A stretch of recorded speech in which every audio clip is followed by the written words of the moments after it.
ঢাকার বাইরের এসএসসি পরীক্ষার কেন্দ্রের খবর জানাতে চট্টগ্রাম থেকে যুক্ত হচ্ছেন সহকর্মী রাজীব বড়ুয়া। কি অবস্থা দেখছেন পরীক্ষা কেন্দ্রের পরিবেশ নিয়ে? শিক্ষার্থীরা আসতে শুরু করেছেন কিনা সব মিলিয়ে জানাবেন। চৈতি, চট্টগ্রাম শিক্ষা বোর্ডে 1,30,000 পরীক্ষার্থী এবার অংশ নিচ্ছে। পরীক্ষা শুরু হবে 10টা থেকে। ইতিমধ্যে আমরা দেখছি যে বিভিন্ন কেন্দ্রের সামনে শিক্ষার্থী এবং তাদের অভিভাবকরা এসে অপেক্ষা করছেন। যদিও ঢাকায় সকাল 8টা থেকে পরীক্ষার কেন্দ্র খুলে দেওয়ার কথা, কিন্তু চট্টগ্রামে সেটি আসলে 9টা থেকে। যদিও এখানকার যারা দায়িত্বে আছেন তারা বলছেন যে পরীক্ষার তারা কেন্দ্রে ভিতর প্রবেশ করবেন সেটা হচ্ছে 9:30টায়, তবে 9টার দিকে আসলে কেন্দ্রের গেট খুলে দেওয়া হবে।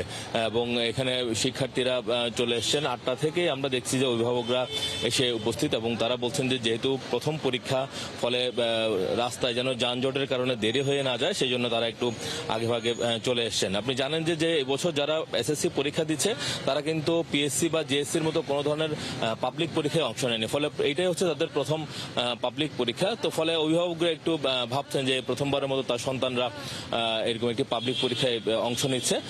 তবে যেই বিষয়টি নিয়ে আসলে সব অভিভাবকরা একটু দুশ্চিন্তা করছেন সেটি হচ্ছে বিদ্যুতের বিষয় নিয়ে। কারণ জানেন যে চট্টগ্রামে প্রায় প্রতিদিনই 7 থেকে 8 বার লোডশেডিং হয় এবং একবার কারেন্ট চলে গেলে সেটি 1-1.5 ঘন্টা পরে আসে। তো ফলে তাদের প্রস্তুতি একটু আসলে ঝামেলা হচ্ছে, এই বিষয়টি বারবার করে বলছিলেন। এবং শিক্ষা বোর্ড কর্তৃপক্ষ ইতিমধ্যে বাংলাদেশ বিদ্যুৎ উন্নয়ন বোর্ডের সাথে তারা যোগাযোগ করেছেন। তারা বলেছেন যে পরীক্ষার সময় অন্তত 10টা থেকে 1টা পর্যন্ত এই 3 ঘন্টা যেন নিরবিচ্ছিন্ন বিদ্যুৎ থাকে, সেই ব্যবস্থা যেন করা হয় এবং এই বিষয়টা বলছিলেন। এবং যেহেতু পরীক্ষা এবং সকাল 10টা থেকে শুরু হবে, ফলে রাস্তায় যেন কোনো ধরনের যানজট তৈরি না হয়, এই জন্য সিএমপির সাথে শিক্ষা বোর্ড কর্তৃপক্ষ আলোচনা করেছেন এবং সিএমপিও বলেছে যে তারা পরীক্ষার সময়টাতে তারা অতিরিক্ত আইনশৃঙ্খলা বাহিনীর নিয়োগ দিবে রাস্তায়, যাতে কোনো ধরনের যানজট না হয়, যাতে কোনো ধরনের শিক্ষার্থী যানজটের কারণে যেন দেরি না হয়। এই বিষয়টা আসলে তারা দেখছেন। চট্টগ্রাম শিক্ষা বোর্ডে এবছর কিন্তু আমরা দেখছি যে বেশ কয়েক বছর ধরে আমরা লক্ষ্য করছি যে ছাত্রের তুলনায় কিন্তু ছাত্রীদের সংখ্যা বেশি। যেমন এই বছর পরীক্ষা দিচ্ছে 56,325 জন ছাত্র এবং ছাত্রী 74,343 জন।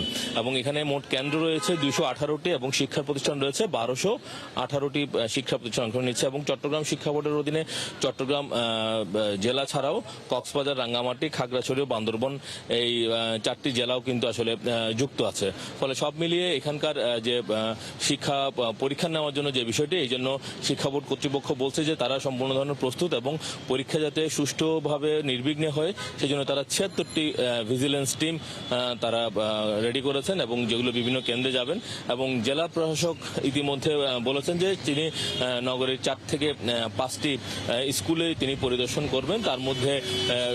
তার মধ্যে খাস্তগির, কলেজের স্কুল, কাজেম আলী স্কুল, স্কুলগুলো তিনি পরিদর্শন করবেন। তো সব মিলিয়ে আসলে একটি প্রথমবারের মতো যারা পাবলিক পরীক্ষা অংশ নিচ্ছে তারা যেন ভালোভাবে পরীক্ষা দিতে পারে, এই বিষয়টি আসলে সবাই বলছেন।